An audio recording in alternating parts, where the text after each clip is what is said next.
Salutations les fighters. Tout d'abord, je tenais à vous remercier, vous êtes de plus en plus nombreux à me suivre. Et si c'est pas encore fait, abonnez-vous à ma chaîne et pensez à activer cette petite cloche pour manquer aucune de mes vidéos et recevoir une notification. Sur ma chaîne YouTube, j'ai fait un petit sondage et vous êtes plus de 1000 fighters à avoir voté et vous êtes 80% à ne plus y croire et seulement 20% qui pensent que le combat va avoir lieu.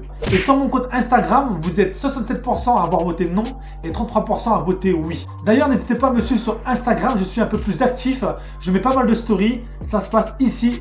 Bon, on va parler du combat entre Booba et Caris. J'avais déjà fait une première vidéo où je vous expliquais le début, le comment, du pourquoi. Et là maintenant, on va essayer d'avancer, de comprendre ce qui se passe. Au mois de décembre, Booba lance une première proposition à Caris. C'est quand tu veux, frère. Dans les règles de la boxe, à l'Arena de Paris située à La Défense, Cyril Hanouna se jette sur l'affaire pour organiser le fight. Mais les deux meilleurs ennemis ont finalement décidé de faire un combat dans les règles du MMA, histoire d'avoir plus de liberté quand ils vont se frapper. Gros souci, cette discipline est interdite en France.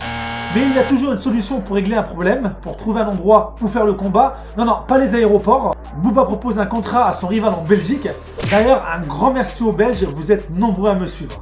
Caris reproche à Booba de vouloir lui mettre à l'envers parce que la somme du contrat est trop basse. T'es un ouf, toi.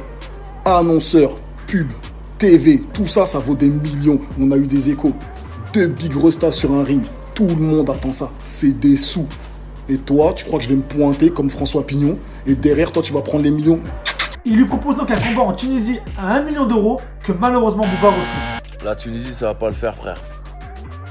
On va te renvoyer le contrat, mais tu vas t'arranger, je sais pas ce que t'as là-bas, ton équipe ou quoi là. Hein. Booba propose à son tour, avec le soutien d'une organisation, un combat à 1 million d'euros que Caris va refuser aussi. Et blablabla, et blablabla.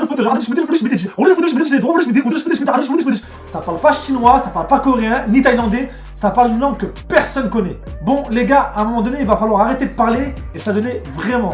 Ok, la patience est une vertu, on commence à en avoir marre d'attendre. Faut arrêter de se trouver des excuses.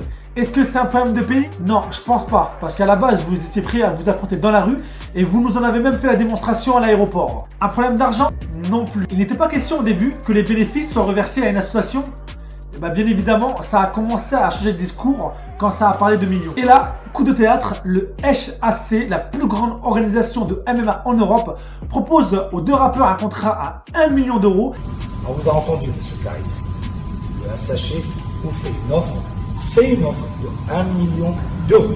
Et quelques jours après, elle double la mise avec un contrat, écoutez bien, à 2 millions d'euros. Nous avons réuni tous nos sponsors. Nous avons une offre de 2 millions d'euros à vous proposer. Je ne serais pas étonné que les fighters qui combattent dans cette organisation ne touchent même pas la moitié de cette somme-là. Là, il faut vraiment que Booba et Caris se réveillent parce que ce que je crains le plus, c'est que les fans pensent que cette histoire est une supercherie et plus personne ne les prendra au sérieux. Vous imaginez les fighters? Des mois et des mois de clash pour au final aucun combat, ça serait honteux pour eux. De toute façon, je pense qu'il n'y a plus d'issue. Soit le combat n'a pas lieu et les deux rappeurs deviendront les risées du net et plus personne ne leur fera confiance. Et si le combat a lieu, le gagnant s'attire la gloire et le perdant risque de mettre sa carrière en péril. Perso, j'ai envie d'y croire, mais ça devient de plus en plus dur de rester optimiste. Vous les fighters, vous y croyez encore à ce combat? Laissez-moi votre avis dans les commentaires. C'était Fight. À bientôt les fighters. Ah oui, ce week-end, je combats au championnat de France de boxe Sanda qui va se tenir à Vitrolles. Les fighters, souhaitez-moi bonne chance. Fight! Ça fait le permis, c'est la puissance. C'est le fight, trop puissant. Ça fait le permis, c'est la puissance.